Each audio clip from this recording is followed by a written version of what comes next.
आज का बाइबल का वचन उत्पत्ति का ग्रंथ अध्याय 18 वचन 1 से 15 और आज का सुसमाचार सन्मति के अनुसार अध्याय 8 वचन 5 से 17।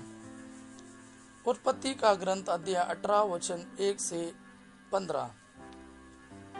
इब्राहिम मामरे के बलूत के पास दिन तेज गर्मी के समय अपने तंबू के द्वार पर बैठा हुआ था कि प्रभु उसको दिखाई दिया। इब्राहिम ने आंख उठाकर देखा कि 3 पुरुष उसके सामने खड़े हैं। उन्हें देखते ही वह तंबू के द्वार से उनसे मिलने के लिए दौड़ा और दंडवत कर बोला, प्रभु, यदि मुझ पर आपकी कृपा हो तो अपने सेवक के सामने से यूं ही ना चले जाए। आप आज्ञा दे तो मैं पानी मंगवाता हूँ। आप पैर धोकर वृक्ष के नीचे विश्राम करें। इतने में मैं रोटी लाऊंगा। आप जलपान करने के बाद ही आगे बढ़े। आप तो इसलिए अपने सेवक के यहाँ आए हैं। उन्होंने उत्तर दिया, तुम जैसा कहते हो वैसा ही करो।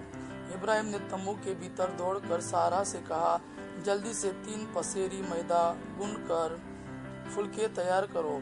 तब इब्राहिम ने ढोरों के पास दौड़कर एक अच्छा मोटा बछड़ा लिया और नौकर को दिया, जो उसे जल्दी से पकाने गया। बाद में इब्राहिम ने दही, दूध और पकाया हुआ बछड़ा लेकर उनके सामने रख दिया और जब तक वे खाते रहे वह वृक्ष के नीचे खड़ा रहा। उन्होंने इब्राहिम से पूछा, तुम्हारी पत्नी सारा कहाँ है? उसने उत्तर दिया, वह तंबू के अंदर है। इस पर अतिथि ने कहा, मैं 1 वर्ष के बाद फिर तुम्हारे पास आऊंगा।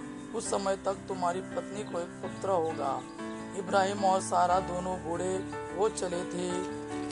उनकी आयु बहुत अधिक हो गई थी और सारा का मासिक धर्म बंद हो गया था। इसलिए सारा हंसने लगी और उसने अपने मन में कहा, क्या मैं अब भी पति के साथ रमन करूं? मैं तो मुरझा गई हूं और मेरा पति भी बूढ़ा हो गया है। किंतु प्रभु ने इब्राहिम से कहा, सारा यह सोचकर क्यों हंसी कि क्या सचमुच बुढ़ापे में भी मैं माता बन सकती हूँ? क्या प्रभु के लिए कोई बात कठिन है? मैं अगले वर्ष इसी समय तुम्हारे यहाँ फिर आऊंगा और तब सारा को एक पुत्र होगा। सारा ने कहा, मैं नहीं हंसी, क्योंकि वह डर गई। किंतु उसने उत्तर दिया, तुम निश्चय ही हंसी थी। आज का सुसमाचार सन्मति के अनुसार अध्याय 8 वचन 5 से 17।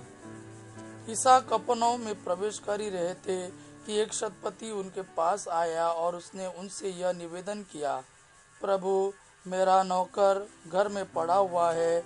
उसे लकवा हो गया है और वह घोर पीड़ा सह रहा है।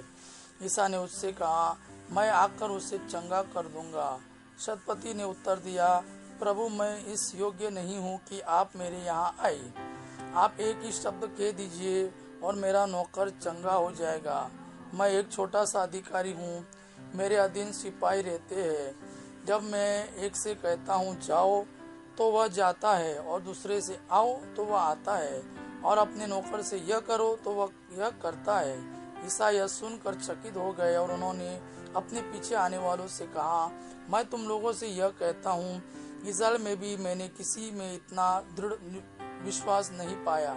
मैं तुमसे कहता हूँ, बहुत से लोग पूर्व और पश्चिम से आकर इब्राहिम, इसहाक और याकूब के स्वर्ग राज्य के भोज में सम्मिलित होंगे, परंतु राज्य की प्रजा को बाहर अंधकार में फेंक दिया जाएगा, जहाँ वे लोग रोएंगे और दांत पीसते रहेंगे। शतपति से ईसा ने कहा, जाइए, अपने जैसा विश्वास किया वैसा ही हो जाए। और उस घड़ी उसका नौकर चंगा हो गया। पेतरुस के घर पहुंचने पर इसहाक को पता चला कि पेतरुस की सास बुखार में पड़ी हुई है। उन्होंने उसका हाथ स्पर्श किया और उसका बुखार जाता रहा और वह उठकर उनके सेवा सत्कार में लग गई।